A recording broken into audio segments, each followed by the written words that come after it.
Sa 51 pahinang rekomendasyon ng House Quadruple Committee, kabilang si Vice President Sara Duterte sa inirekomendang maimbestigahang mabuti ang 4 House panels ang dumidinig sa issue ng extrajudicial killings o EJK sa anti-drug war ng Duterte administration, illegal drug trade at illegal Philippine offshore gaming operators o POGOs. Gayun din ang mga maanomalyang transaksyong sangkot ang mga lokal na pamahalaan kaugnay ng mga ito. Batay sa rekomendasyon ng Quadcom, dapat makapagsagawa ng malalimang investigasyon ang Anti-Money Laundering Council sa umano'y joint bank accounts ni dating Pangulong Rodrigo Duterte at VP Sara. Ayon kay dating Senador Antonio Trillanes IV, sa joint bank accounts umano ipinadadala ang salapi galing sa isang drug lord.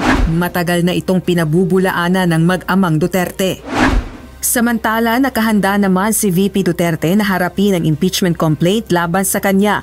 Sa gitna ito ng 3 impeachment complaints na inihain laban sa kanya sa Kamara, kaugnay ng ginagawang investigasyon ng House Good Government and Public Accountability sa paggastos nito ng confidential funds. Well, I am confident that I did not break any law. I did not do anything illegal. Pero syempre sa makita nato karon na murag wala na may rule of law, no? So pag naang kaso, amo alang yapong atubangon. Inihayag din itong nagkausap sila ng amang si dating Pangulong Duterte at nagpresenta umano itong maging isa sa kanyang mga abogado. He'll be one of the lawyers for all the cases mo yang ginaingon, and he's preparing his documents karon sa IVP. Nakahanda na rin anya ang kanyang legal team sa mga reklamo.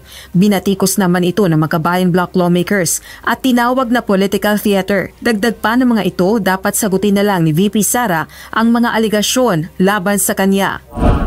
Nasa tanggapan pa ng House Secretary General ang impeachment complaints na inihain laban kay VP Duterte at hindi pa na itatransmit sa Office of the Speaker. Sa January 13, 2025 naman, nakatakda ang balik sesyon ng Kamara. Rosa Licoz, UNTV News and Rescue. Diyos ang aming sandigan, serbisyo publiko ang aming pinahahalagahan.